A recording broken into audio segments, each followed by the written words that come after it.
புதுக்கோட்டை மாவட்டம் கீழக்கரை கலைஞர் நூற்றாண்டு அரங்கில் ஜல்லிக்கட்டு போட்டி விறுவிறுப்பாக நடைபெற்று வருகிறது. காலை பூட்டியதில் மகேஷ் பாண்டி என்பவர் சிகிச்சை பலனின்றி உயிரிழந்த நிலையில் மீண்டும் ஜல்லிக்கட்டு போட்டியானது தொடங்கி நடைபெற்று வருகிறது. 750 காளைகள் மற்றும் 300 மாடுபிடி வீரர்கள் களத்தில் பங்கேற்றிருக்கின்றனர்.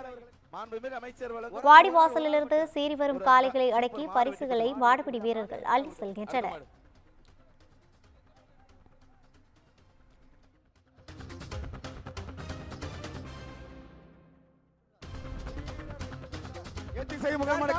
தமிழகத்தை அமைதி பூங்காவாக ஆட்சி செய்து மக்களுக்காக எண்ணற்ற திட்டங்களை சிந்தித்து செயலாற்றக்கூடிய திராவிடத்தின் பொறுவால் தென்னகத்தின் பெர்னாட்சா முத்தமிழ் அறிஞர் டாக்டர் கலைஞர் அவர்களின் அரசியல் வாரிசு பெரும் மதிப்பிற்கும் மரியாதைக்கும் போற்றுதலுக்கும் உரிய மக்கள் மாநில தலைவர், மரியாதைக்குரிய மாநிலத்தின் முதலமைச்சர், திராவிட முன்னேற்ற கழகத்தின் தலைவர், மரியாதைக்குரிய மு.க. ஸ்டாலின் அவர்களின் பிறந்த நாளை முன்னிட்டு மதுரை மாடகுளமான எத்திசை புகழ்வனுக்கு இன்ப தமிழகத்தின் நெஞ்ச பகுதியான நமது மதுரை பகுதியின் வடக்கு மாவட்ட திமுக சார்பிலும் மேலூர் சட்டமன்ற தொகுதியின் சார்பிலும் நடக்கின்ற அற்புதமான இந்த ஜல்லிக்கட்டிற்கு பெரும் மதிப்பு